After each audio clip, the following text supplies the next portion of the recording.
Hamdan wa syukran lillah, asyhadu an la ilaha illallah wahdahu la syarika lah, asyhadu anna Muhammadan abduhu wa rasuluh. Allahumma shalli ala sayyidina Muhammad. Bertemu lagi kita di kajian bersama selama bulan Ramadan ini, belajar Al-Quran dengan membaca surah-surah di juz 30 sambil memperdalam kandungan makna. Semoga Allah tambahkan iman dan ketakwaan pada hati kita. Amin. Dan Allah timpahkan rahmat untuk kita dunia akhirat. Amin. Baik, kita lanjutkan pembahasan tentang surah An-Nazi'at. Yang sore ini akan masuk di ayat 14.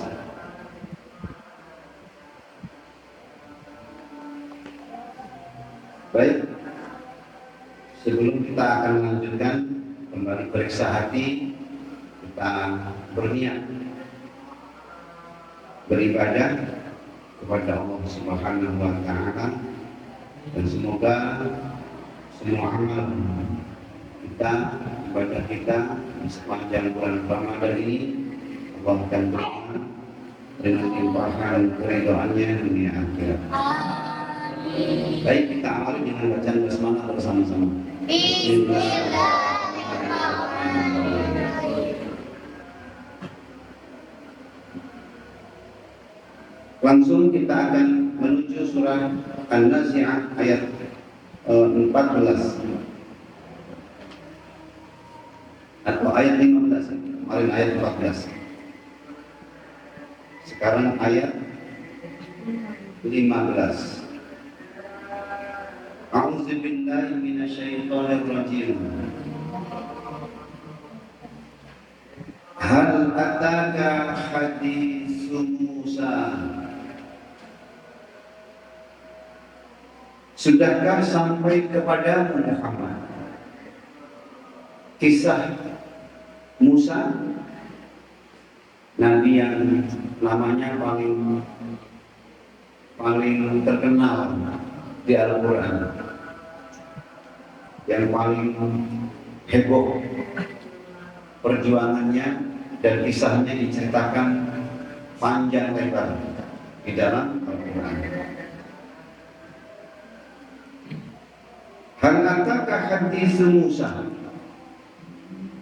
Sudahkah sampai kepada Muhammad tentang kisah Musa? Bukan bermakna Nabi tidak tahu, bukan bermakna belum ada kisah tentang Nabi Musa kepada Rasulullah, bukan. Ini pertanyaan semacam menguatkan, mengingatkan kembali tentang heroiknya, tentang perjuangan besar seorang Nabi dan Rasul bersama Musa alaihissalam yang berdakwah tengah kaumnya, yang di sana ada seorang musuh besar bernama Fir'aun. Ayat berikutnya, iznadahu rabbuhu bil wadil muqaddasi tuwa. Ketika Tuhan memanggilnya Musa di lembah suci, yaitu lembah Tua. Jadi Nabi Musa ketika perjalanan meninggalkan kota Madian menuju Mesir bersama istri dan keluarganya, tiba-tiba dia melihat ada satu lembah, namanya lembah Tua. Itu ada api, ada percikan api menyala di atas bukit, dan Nabi Musa naik dengan bermaksud untuk masak, ya, Ini perjalanan jauh dari Madian menuju Mesir dengan perbekalan yang dia bawa. Yang lihat ada api, ada api. Bagus sih untuk masak. Naik lembah Tua. Yang ternyata di lembah itu Allah kemudian memanggil-manggil dan menyeru-nyeru namanya. Idhab ila Fir'aun innahu tagha. Jadi Nabi Musa dipanggil oleh Allah dengan suaranya. Allah berbicara langsung di Bukit Tur Sina, di lembah Tua dengan Nabi Musa. Nabi yang pernah langsung berbicara dengan Allah. Allah Ta'ala, apa ada suara, apa ada kalimat, apa ada kata-kata. Intinya Allah berbicara langsung pada Nabi Musa. Tuhanmu wahai Musa. Ya, di antara yang Allah sampaikan kepada Nabi Musa. Kemudian kata Allah, perintahnya adalah idhab ila Fir'aun. Pergilah kamu kepada Fir'aun. Temui Fir'aun. Jumpai Fir'aun. Idhab ila Fir'aun. Wahai Musa, nanti di Mesir, kalau sudah tiba di Mesir, datangi itu Fir'aun. Jumpai itu Fir'aun. Kenapa? Innahu tagha. Karena dia telah tagha, melampaui batas. Kalau ada orang di dunia yang melampaui batas, dia bernama Fir'aun. Ini orang sudah sangat keterlaluan perbuatannya, perilakunya, kalimatnya sudah sangat keterlaluan. Belum pernah ada makhluk, bukan hanya manusia, ya bahkan makhluk sekelas iblis bahkan yang sampai terlalu seperti Fir'aun ini. Sampai Allah bilang innahu tagha, melampaui batas.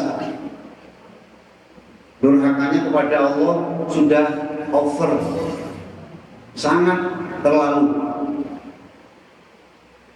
Kalau ada makhluk yang Allah pernah usir dia dari surga, dia bernama iblis, diusir dan kemudian akan dilaknat sepanjang waktunya. Fa innaka rajim, kata Allah. Fakhruj minha fa innaka rajim. Keluar kamu dari surga ini dan kamu terkutuk, terlaknat. Sampai Allah sumpah-sumpah ini. Iblis keluar kamu, tak boleh di surga dan kamu terlaknat, terkutuk. Fa innaka rajim. Makanya kalau kita berlindung dari kejahatan iblis, kita mengucap satu kalimat, a'udzubillahi minasyaitonir rajim. Aku berlindung kepada Allah dari kejahatan, dari gangguan, dari godaan syaitan yang terkutuk, terlaknat.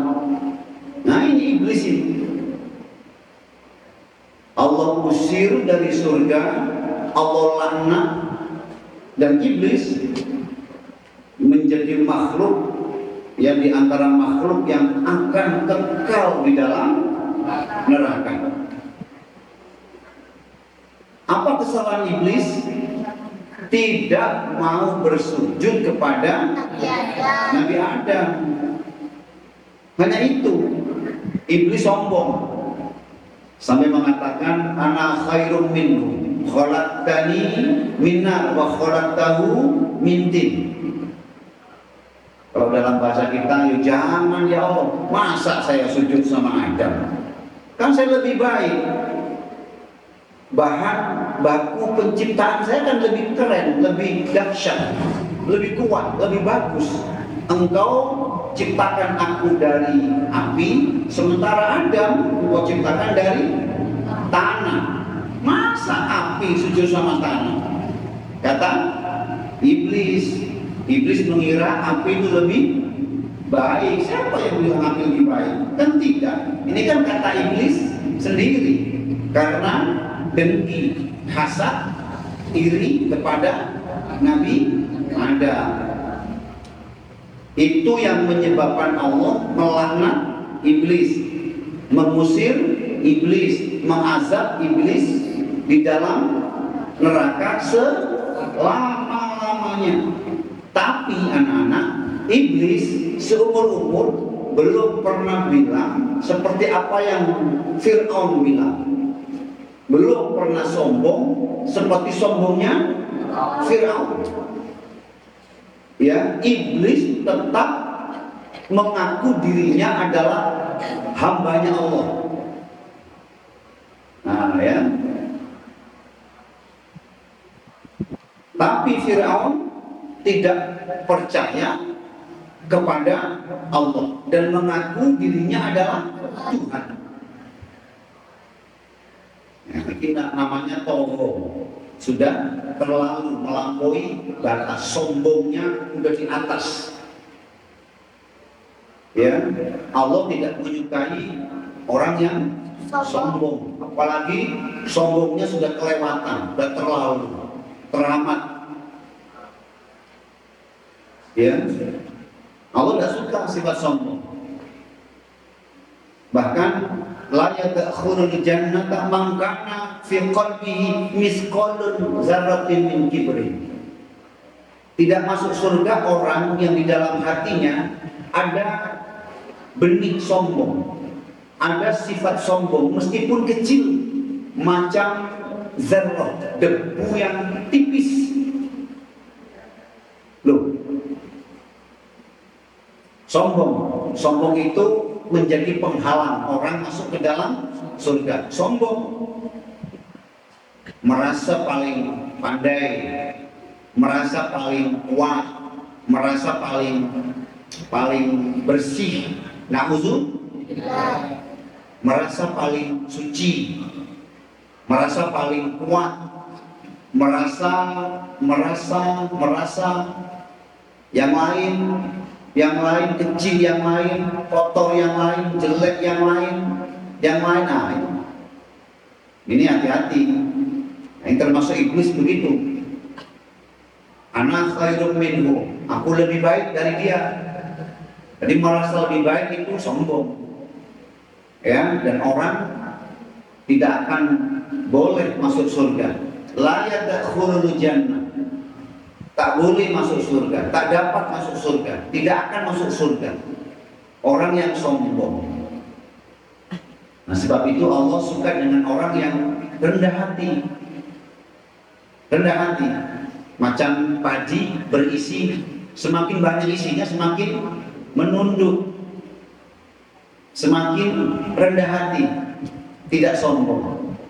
Nah, Fir'aun ini kakeknya sombong, ini moyangnya sombong, sombongnya lebih atas, udah kelewatan gitu. Sampai mengaku dirinya adalah Tuhan. Sebab itu Fir'aun ya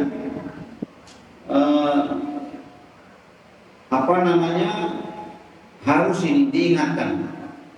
Fir'aun tidak boleh dibiarkan. Ini ya Allah, begitu baik Allah itu baik banget. Ada orang, ada manusia, sombongnya udah di atas, udah over sombong. Allah masih baik sama Fir'aun. Apa tandanya? Tandanya Allah suruh Nabi Musa untuk datang menjumpai Fir'aun, bukan untuk menghukum, bukan untuk menyiksa, bukan untuk mengazab, tidak. Tapi kata Allah, faqul hal laka ila an tazakka. Bilang Musa, kalau kamu sudah ketemu Firaun, Musa, Kalau nanti dah jumpa Fir'aun, bertemu Fir'aun, maka katakanlah kepada Fir'aun, adakah keinginanmu untuk membersihkan diri dari kesesatan? Fir'aun nanti bilang sama Fir'aun, tidakkah kau ingin taubat? Engkau sudah over, udah togo, udah melampaui batas. Nanti bilang sama Fir'aun, maukah engkau bertaubat, membersihkan diri, kembali kepada jalan yang baik, jalan yang benar? Karena engkau selama ini tidak benar, tersesat, jalanmu salah. Nanti bilang sama Fir'aun, Masya Allah, Allah ini baik, baik sekali kepada Fir'aun sekalipun yang sudah bilang ana rabbukumul a'la, aku Tuhanmu yang maha tinggi, tapi Allah baik, zat yang maha baik kepada Fir'aun sekalipun. Padahal Fir'aun ini kejam, sadis, bukan hanya mengaku diri sebagai Tuhan, tapi kejam, sadis, tega, zalim kepada bangsanya, kepada rakyatnya. Bayangin, sudah berapa bayi laki-laki yang dibunuh dulu, ya kan? Dulunya sebelum Musa lahir, ya kan? Kan begitu. Ya, Fir'aun ini raja yang kuat, raja yang luas kekuasaannya, raja yang banyak tenggelam, ya, sombong, tapi bodoh. Kok bodoh? Bodohnya di mana? Nah, Fir'aun punya penasehat, punya guru, punya dukun. Ya, nah, dukun ini, penasehat spiritual ini, bisi-bisi. Nah, tapi Pak Fir'aun, ya, nanti akan ada, aku meramalkan suatu hari kerajaanmu nak hancur, runtuh oleh seorang laki-laki dari Bani Israel. Oh, begitu? Iya. Nah, harusnya Tuhan kan tahu, ya, tidak perlu percaya dengan orang lain, tapi dukun ini bilang begitu. Nah, sebab itu Fir'aun kemudian mengeluarkan maklumat, pengumuman bahwa siapapun bayi yang akan lahir laki-laki, bunuh. Ya, maka hari itu, saat itu, Fir'aun bikin tim sensus ibu-ibu hamil. Ya, semua ibu hamil yang ada di kota Mesir didata, dicatat namanya, rumahnya, hamil berapa bulan, gitu ya. Dan ditungguin, ada intel, ada satu tentara yang jaga satu ibu hamil. Ya, karena hari itu nggak ada dokter USG, nggak ada obgyn, dokter kandungan yang bisa tengok. Ini sekarang kan ada hamil 4 bulan, 5, 6, 7 bulan. Nanti laki-laki, nanti perempuan. Di masa Fir'aun nggak ada. Sebab itu satu ibu hamil ditunggu oleh seorang tentara sampai melahirkan. Nanti kalau lahir laki-laki,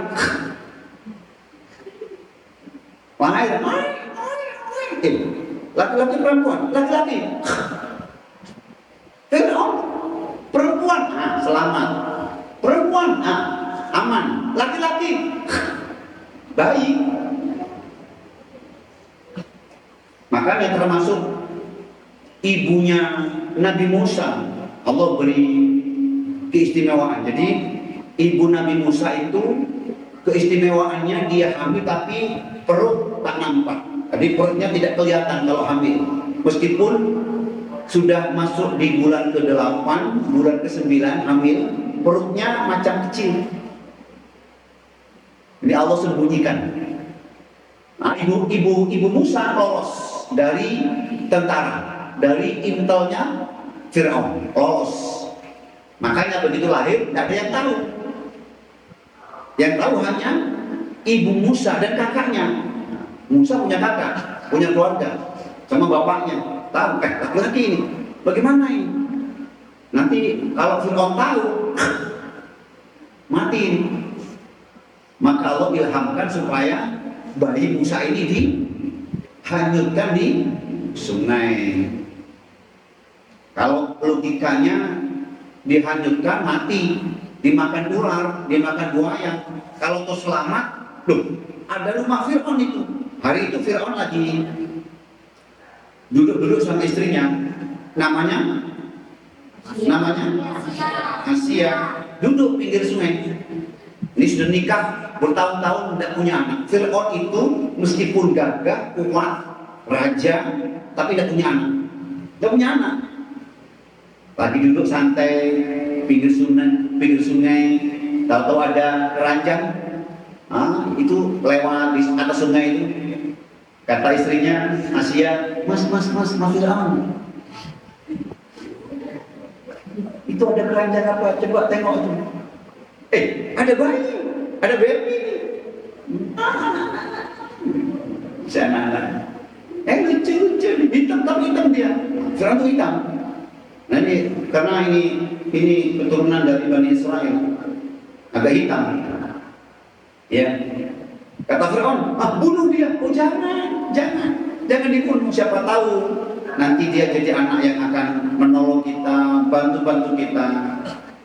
Fir'aun sekejam itu melihat bayi tetap ada perasaan kasihan, apalagi istrinya yang memang tidak punya anak. Nah, diambil anak. Itu kisah singkat tentang kenapa Musa akhirnya menjadi bagian dari keluarga Fir'aun. Makan enak, rumah di istana, dan kemudian bisa kumpul kembali dengan ibunya. Musa kecil bayi akhirnya ikut Fir'aun sama istrinya. Masalahnya dia butuh air susu. Nangis. Nggak diam-diam nangis. Ini nampaknya butuh susu. Maka kata Fir'aun, kumpulkan ibu-ibu di Mesir yang bisa kasih dia susu. Panggil ke kerajaan. Semua ibu-ibu yang bisa nyusui bayi, panggil. Subhanallah, Fir'aun mengumpulkan ibu-ibu yang bisa kasih susu, yang sedang menyusui bayinya, bayi perempuan. Maka Musa dengan izin Allah ketika disusui oleh semua ibu-ibu tidak mau. Ibu sini, ayo bu disusui, itu anak saya Musa, susui.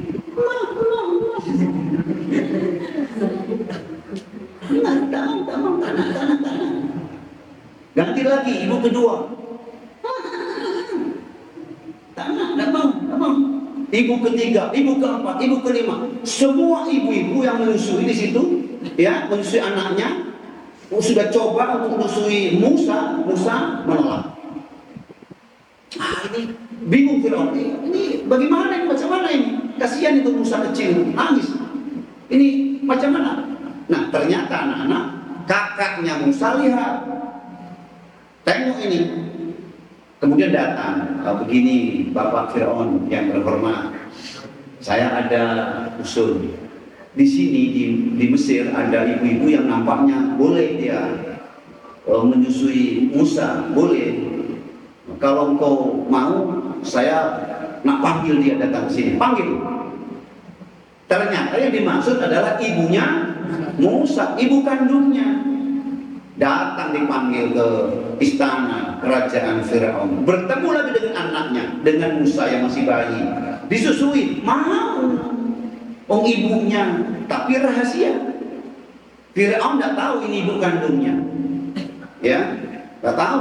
Asia pun tidak tahu ini ibu kandungnya. Tapi ibu kandungnya boleh tinggal bersama Musa di istana Fir'aun. Meskipun kemudian pulang balik lagi ke rumah dia. Ini nikmat. Itu kisah tentang Musa kecil yang kemudian ikut di dalam keluarga Fir'aun. Nah, yang akhirnya Musa tumbuh menjadi laki-laki yang dewasa dan kemudian melihat betapa Fir'aun itu dalam kemungkaran dan justru Musa yang menjadi musuh Fir'aun. Itu kenapa Allah mengatakan izhab ila fir'aun innahu tagha faqul hal laka ila an tazakka. Katakan kepada Fir'aun, adakah keinginanmu untuk membersihkan diri dari kesesatan, wahai Fir'aun? Ya, di tanda-tanda baiknya Allah kepada Fir'aun, tidak langsung mengazab, menghancurkan, menyiksa, tapi diutus nabinya, rasulnya untuk memberi peringatan, memberi nasihat. Kemudian ayat 19, wa ahdiyaka ila rabbika fatakhsha, dan engkau akan kupimpin ke jalan Tuhanmu agar engkau takut kepadanya.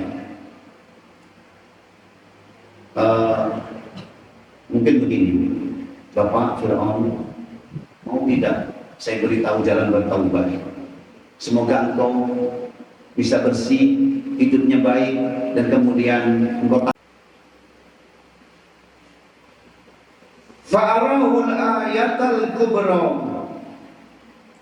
Lalu Musa memperlihatkan kepadanya mukjizat yang besar. Sudah diberikan nasihat dengan bahasa yang lembut, dengan kalimat yang baik, semoga Fir'aun takut, beriman, kembali ke jalan yang benar. Ya, dan Musa pun masih mengeluarkan mukjizat.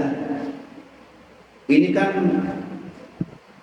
tanda-tanda Allah memang punya sifat Rahman dan Rahim. Ya, maka anak-anak, maka jamaah, sampaikan peringatan dengan bahasa yang baik dan jangan putus asa. Fir'aun itu akhirnya sampai mati beriman tidak? Tidak. Tidak. Bertaubat tidak?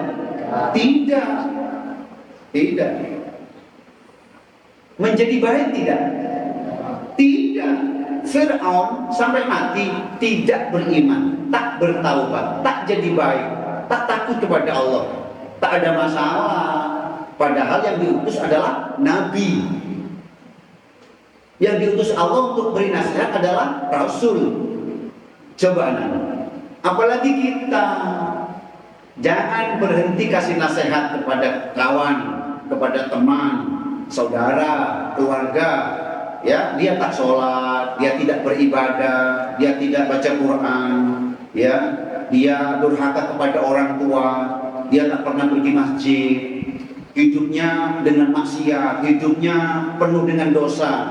Jangan dimusuhi, jangan datangi, sampaikan nasihat. Dia beriman tidak, tak jadi urusan. Dia jadi baik tidak, bukan urusan kita. Ya, ini Fir'aun yang datang Nabi, yang datang Rasul. Kita coba, kita Nabi bukan, Rasul bukan. Ya, kita pun juga banyak salah, kita pun juga banyak dosa. Maka jangan putus asa untuk menyampaikan nasihat, untuk ngasih peringatan. Ini dakwah, dapat pahala. Ya, fazakir innama anta muzakkir, kata Allah, beri dia nasihat dan kewajibanmu, tugasmu hanya kasih dia nasihat. Sudah. Kalau kita ada kawan, saudara berbuat dosa, kita diam, ini jadi masalah. Allah nak tanya kita, kelak di akhirat dia pun boleh komplain. Ya Allah, dulu saya memang oke, saya silap, saya salah, saya bermaksiat, saya buat dosa, tapi kawan saya itu diam. Tapi saudara saya itu diam, tak kasih saya nasihat, tak kasih saya peringatan. Saya pun terus tidak bertaubat, maka saya pun boleh tuntut dia, ya Allah. Begitu. Ya, sebab itu anak-anak jangan pernah lelah, jangan pernah kasih nasihat, jangan pernah capek kasih nasihat kepada siapapun, kepada kawan yang mungkin belum tutup aurat, santri putri ya, yang mungkin punya ibu, punya keluarga, punya kawan. Kalau pergi sekolah pakai jilbab, ya di rumahnya kemudian dilepas, ya, kasih nasihat dia. Ya, punya kawan masih sekolah, masih SMP, dan merokok, ya. Kasih nasihat. Ya. Nah, kemudian dia berhenti atau tidak, dia bertaubat atau tidak, tak payah difikir, tak usah difikir, sudah.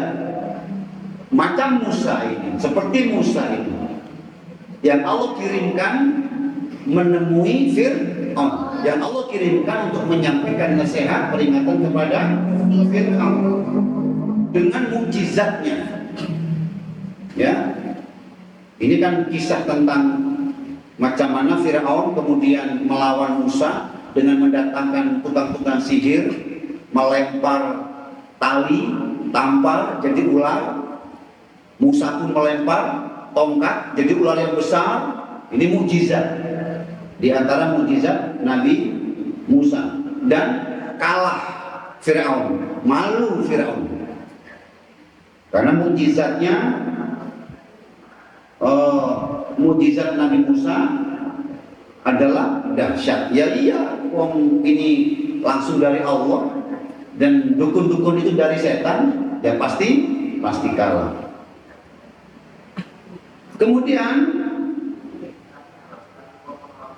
ayat ke-21, fakazzaba wa asa, tetapi Fir'aun mendustakan dan mendurhakai.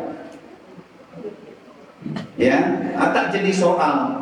Fir'aun tidak beriman, tidak malah tunduk hatinya, tidak malah takut kepada Allah, tidak malah sadar dan bertaubat, tapi malah durhaka. Ya, tapi Fir'aun malah mendustakan apa yang disampaikan oleh Musa. Summa adbar yas'a, kemudian dia berpaling seraya berusaha menantang Musa. Sudah tidak beriman, tidak takut, tidak bertaubat, malah menantang Musa. Fahasyara fanada, kemudian dia mengumpulkan pembesar-pembesarnya, lalu dia berseru memanggil kaumnya. Faqala ana rabbukumul a'la. Nah, ini yang tadi ayah ceritakan. Ini puncak dari kesombongan Fir'aun. Ini sudah bahaya, sudah parah ini, sudah sangat terlalu ini Fir'aun ini. Apa kata dia? Nah, kata dia, faqala ana rabbukumul a'la. Akulah Tuhanmu yang paling tinggi. Makanya anak-anak, hati-hati dengan apa? Dengan nikmat yang Allah berikan kepada kita. Nikmat itu kadang-kadang buat orang lupa kepada Allah. Orang kalau tidak pernah dapat musibah, ini bahaya. Fir'aun itu hampir tidak pernah punya masalah, hampir tidak punya ujian, hampir tidak punya cobaan dalam hidup. Fir'aun itu seumur hidup sehat, tak pernah sakit. Nah, ini bahaya. Orang kalau tak pernah sakit itu bahaya. Macam Fir'aun. Ya.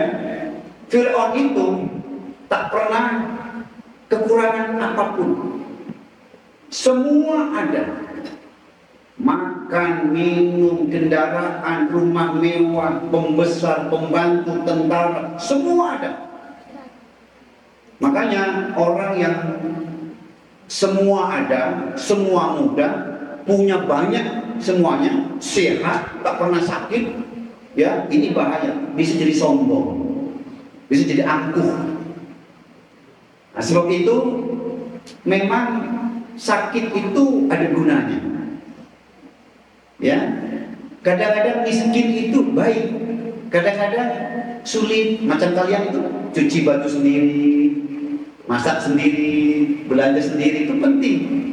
Ya, karena merasa lemah, merasa tak ada daya, merasa tak kuat, ya. Akhirnya kita berdoa. Oh subhanallah, minta tolong kepada Allah, butuh Allah. Ada yang maha menolong, ada yang maha kuat. Orang sakit juga begitu, ya.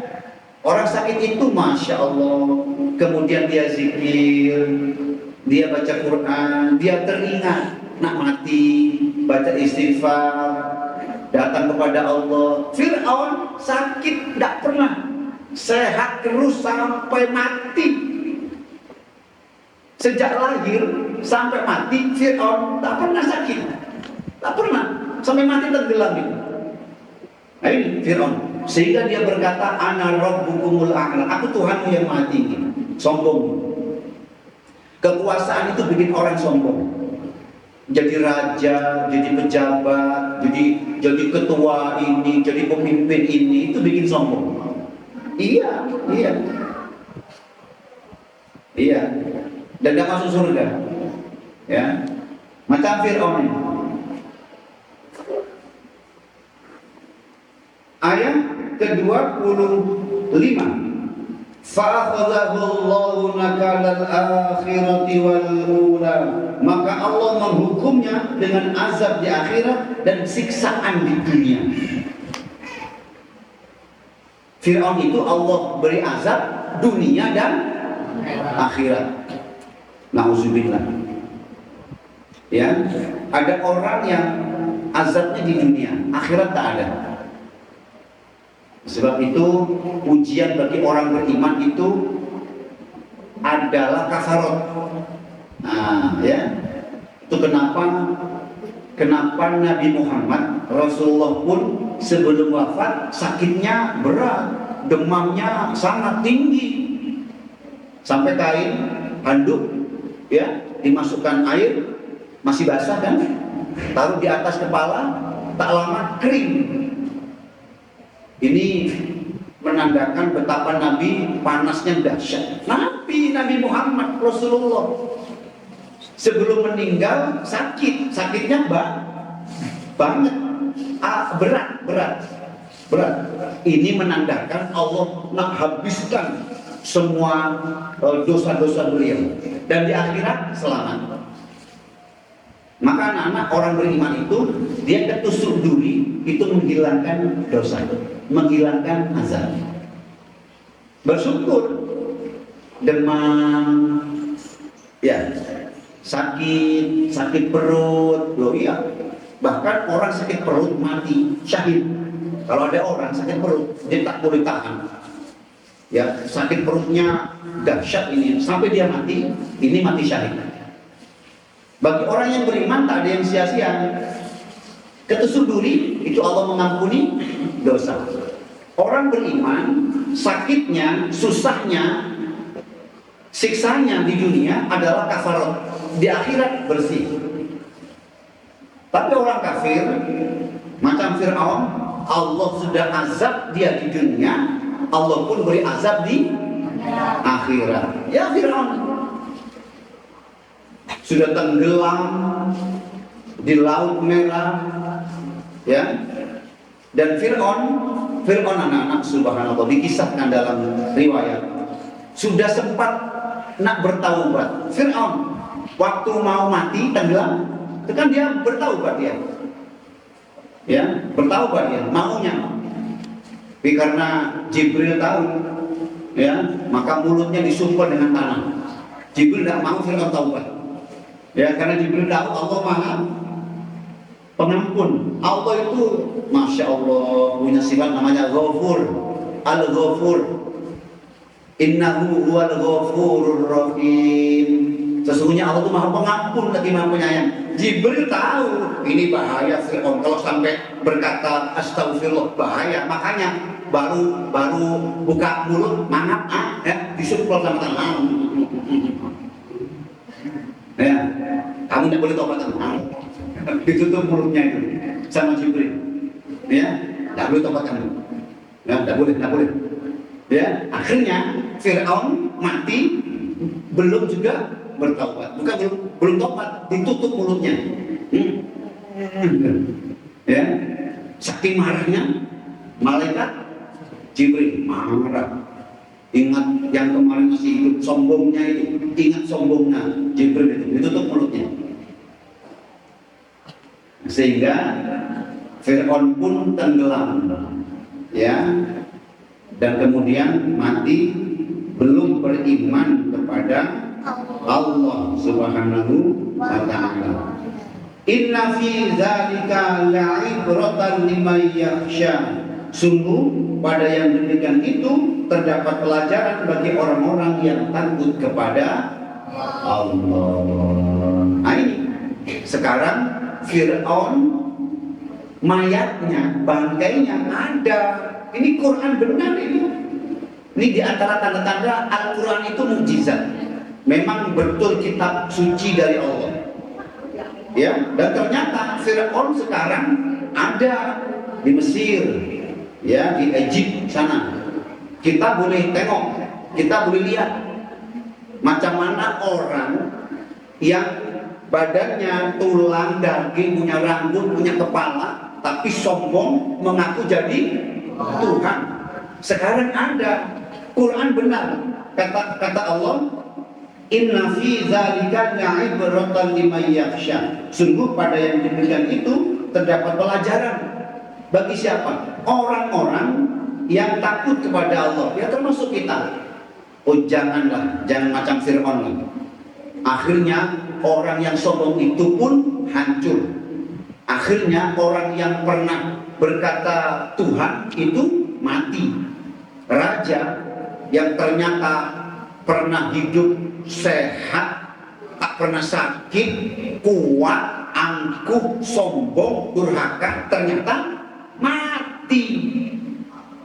Ya, siapa yang tak pernah mati? Semua mati. Ya, Presiden Indonesia semuanya mati sudah. Bung Karno, Pak Harto, kemudian Gus Dur, kemudian siapa lagi, Habibie, ya kan? Semuanya mati. Dan yang jadi-jadi nanti itu juga akan mati. Maka ketika berpuasa jangan sombong, tidak boleh sombong, bahaya. Fir'aun ini, tidak ada raja sekuat Fir'aun, tidak ada raja sehebat Fir'aun, tidak ada raja sekelas Fir'aun. Tapi kemudian mati. Yang mayatnya sekarang tersimpan di Egypt, di Mesir, di Kairo. Jadi apa sekarang mayatnya? Jadi tontonan. Ya, jadi tontonan. Mayatnya masuk di dalam kaca, jadi tontonan. Orang masuk museum banyak untuk lihat mayatnya Fir'aun. Jadi tontonan. Na'udzubillah. Nah sebab itu kita sampai di ayat 26, ya. Besok kita nak lanjutkan di ayat ke-27.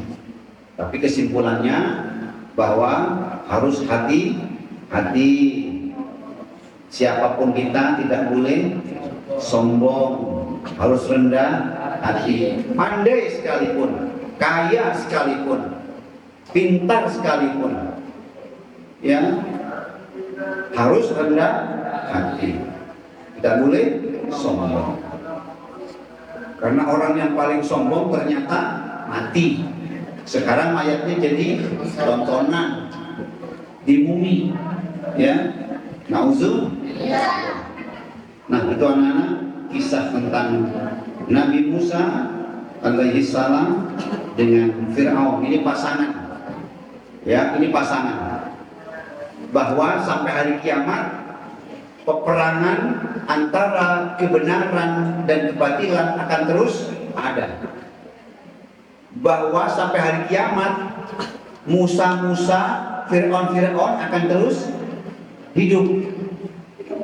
Bahwa sampai hari kiamat orang-orang yang ditolak nasihatnya akan terus ada. Orang-orang yang tak dihiraukan nasihatnya akan terus ada. Orang-orang yang dihina, dianggap kecil, ya, akan terus ada. Begini. Ini kisah Musa dan Fir'aun menjadi pelajaran kita. Sebab itu yang jadi Musa jangan menyerah, jangan putus asa. Karena Fir'aun akan terus ada. Fir'aun yang utama ada mati, tapi anak-anak cucu-cucunya, tapi sifat-sifat Fir'aun tidak akan pernah hilang. Tidak. Orang sombong, orang angkuh, orang hatinya keras, tidak bisa dinasehati, akan terus ada sampai hari kiamat. Sebab itu sadar. Jadi tenang baca Quran. Jadi bahagia baca Quran. Ya. Nah, itu kisah tentang Nabi Musa dan Fir'aun. Insyaallah jumpa lagi hari Isnin, ya. Hari Isnin dalam kelanjutan surah An-Nazi'at ayat 27, ya.